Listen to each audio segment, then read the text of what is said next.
Welcome to Segun Obayendo Foundation, promoting national language for unity. Learning Igbo language.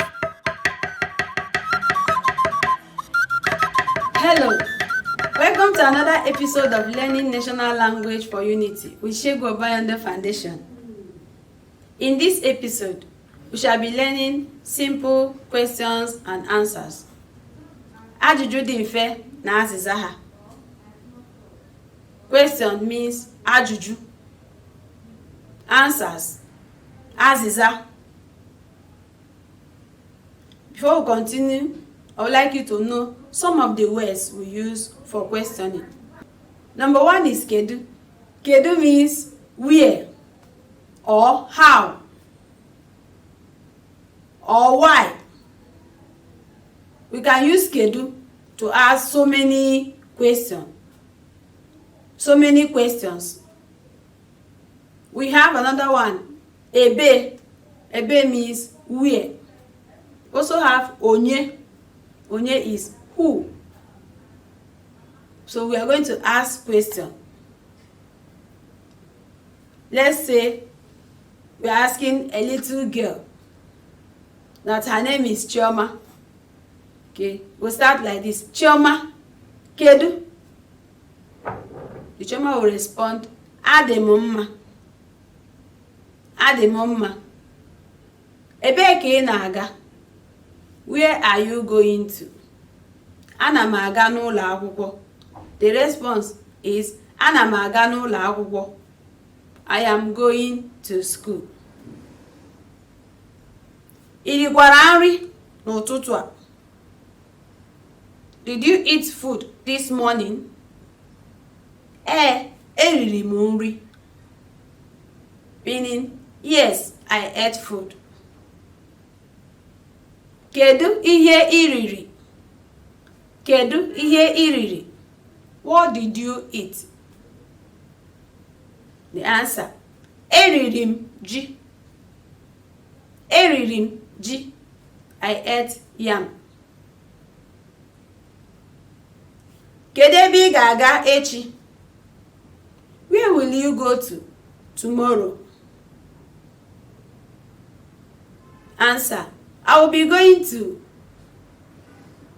Chioma's house. I will be going to Chioma's house. Aga m aga n'ụlọ Chioma.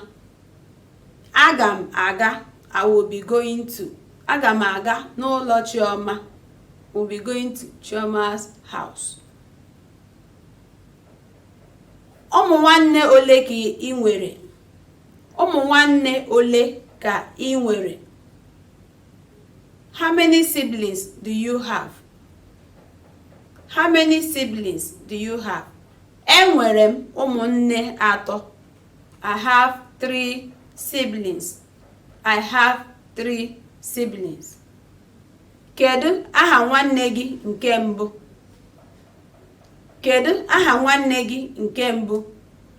What is the name of your first sibling? Aha nwanne m nke mbụ bụ Azụka. Aha nwanne m nke mbụ bụ Azụka. The name of my first sibling is Azụka. Ọ bụ nwoke ka ọ bụ nwanyị? Is he or she a boy or a girl? Ọ bụ nwoke. Ọ bụ nwoke. He is a boy. Ọ bụ nwoke. This "ọ" is a pronoun. We use "ọ" in place of he, she, and it. We use the word "ọ" as he, she, or it. When you hear "ọ dị mma," either he or she is fine. Ọ bụ, it is, or he is, or she is. Kedu aha nna gị? What is your father's name? Aha nna m bụ Maazị Ume. Aha nna m bụ Maazị Ume. My father's name is Mr. Ume. My father's name is Mr. Ume. Kedu ihe ọ na-arụ? What is your father's work? Kedu ihe ọ na-arụ? What is your father's work? Ọ na-arụ ọrụ ugbo. Ọ na-arụ ọrụ ugbo. He is a farmer. He is a farmer. Ọ na-arụ ọrụ ugbo. Remember, ọ is for either he, she, or it. Or if you don't want to say ọ na-arụ ọrụ ugbo, you say nna m na-arụ ọrụ ugbo. My father is a farmer. My father is a farmer. Ịma ebe m bi? Ịma ebe m bi? Do you know where I live? Ịma ebe m bi?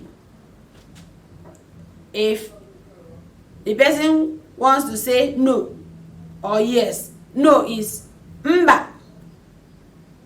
Mba, amaghị m. No, I don't know. If the person wants to say yes, I know. Ama m. Ama m. Yes, I know. With this, you'll be able to ask simple questions and give some answers. Thank you for watching. See you in the next episode.